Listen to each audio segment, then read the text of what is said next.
I made a level last week. I made the whole thing in a couple of days, and this is it. It's called Space Race. It's only the second proper level I've ever made, even though I've been playing these games for 8 years. By proper level, I mean, you can see I've got a lot of stuff published. Proper level, I mean the second level I've made entirely on my own, not for a contest, and not whatever the hell these are. So I'm going to play it, and you can get a bit of a developer's commentary, I guess. It's nothing special, but I quite like it.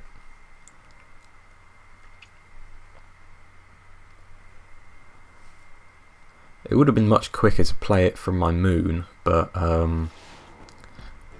want to check on the scores and stuff.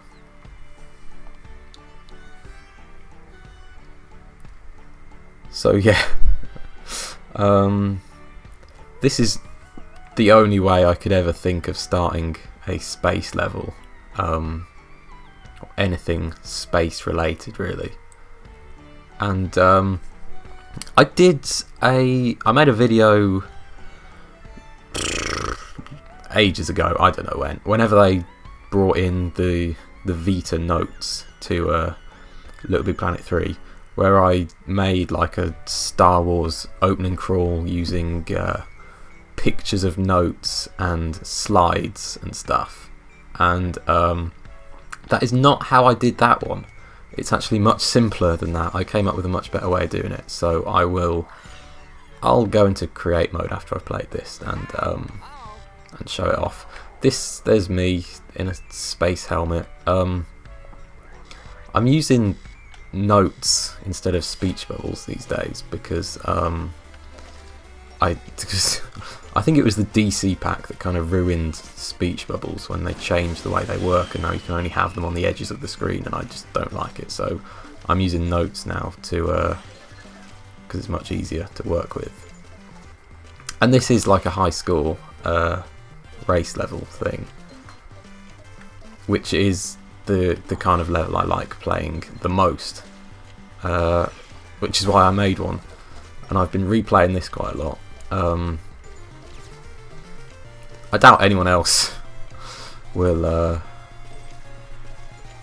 really spend that much time replaying this, because people don't, do they?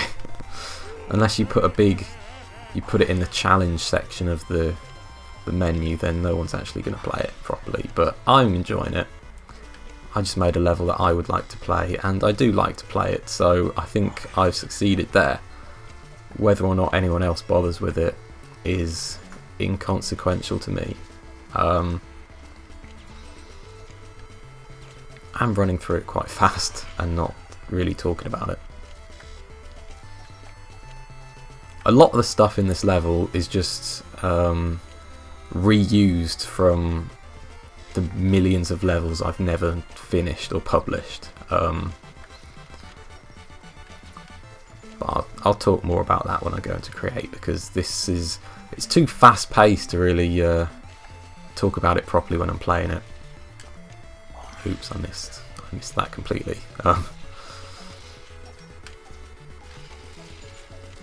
So there we go, nice and short and simple.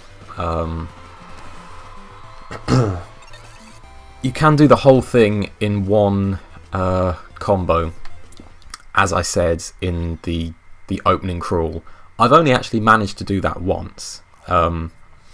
Luckily it was after I published the level, so I did get a good score with that. And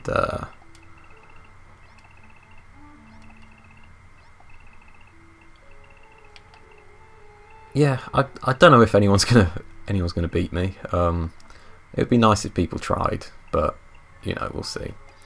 So let me go over to my moon. Here we go. I know how this menu works mostly.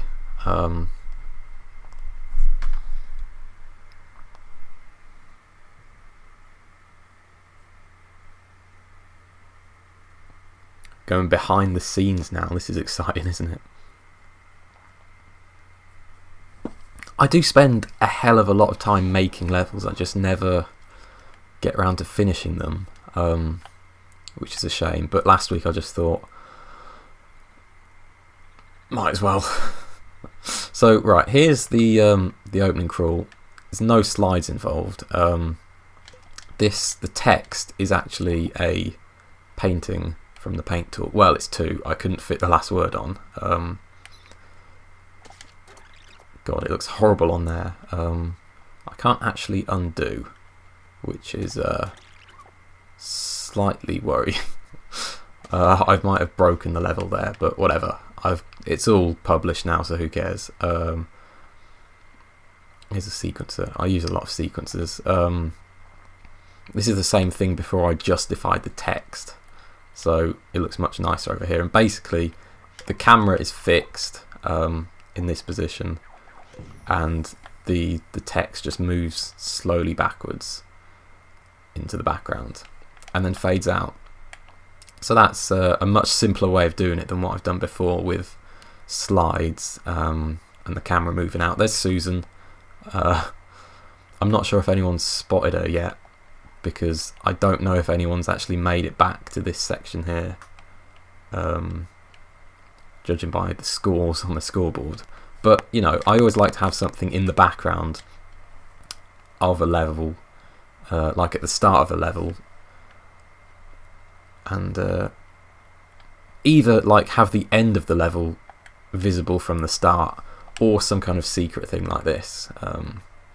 You know, make people wonder how they're going to end up there if they attempt to. And I won't. It's not a complicated secret getting back up here. You just need the hoverboard, but I won't demonstrate. Apart from the opening crawl, I think the only real thing worth showing off in Create is oh look, here's a load of explosives I used to make an explosion effect, because how else are you going to do it? There's Mr. Rooster. There's a few references in here. Mr. Key is in this level.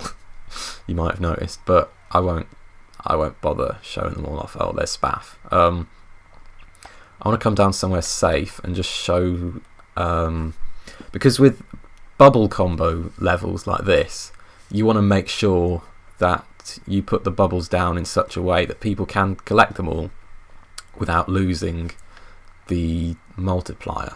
There is one bit here with the fake bounce pad where I throw you back into the background, where I did use a score giver to just keep the multiplier going long enough to make it to those bubbles, because I didn't want to put bubbles down like en route, because it would spoil the surprise of being thrown into the background. And you can actually jump across two of these bounce pads at a time if you're good. Wait, that's the wrong way to do it. Oops. So well, I didn't do it there, but basically if you make it to this one on the end and you skip that one, you still get directed over to that one. So that's just to stop people cheating. You can get over here later on and talk to Mr. Rooster here. But yeah, what was I saying? Bubble combos. So this is something I came up with. I'm sure someone else has done it at some point, but it says delete, so I remember to delete it. It's pretty simple. Look, it's very simple actually. Basically, this thing lets me put down bubbles whenever I hold down L1, which means I can get some nice arcs like this. Because especially with the low gravity thing, it's hard to work out where the bubbles should be, because you can have such a variety in jump heights and lengths and things. So it's quite good for putting down trails of bubbles, and I think the most useful way to do it is like here when I'm swinging around on these things, and bounce pads as well. You can just drop down like here, hold down the button, and wherever you go, oops, you'll get bubbles put down.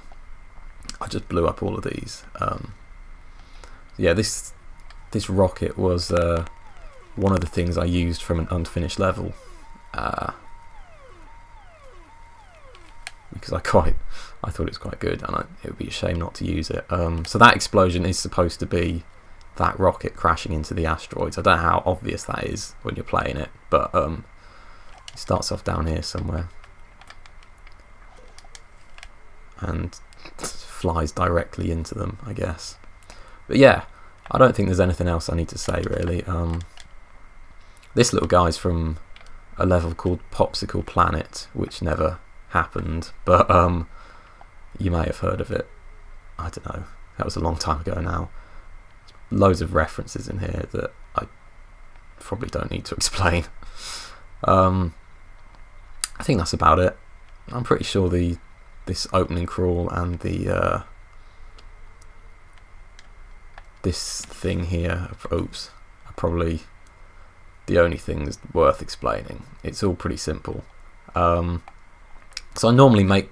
I spend so long on logic and things, making everything really, really complicated.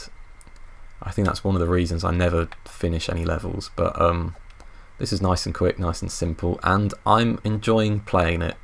So you should play it as well. It's good, it's fun. Try and beat my score, and if you do, I will... Well, it doesn't matter. It doesn't matter because I'm not sure it's possible to get a higher score than the one I did, so suck it.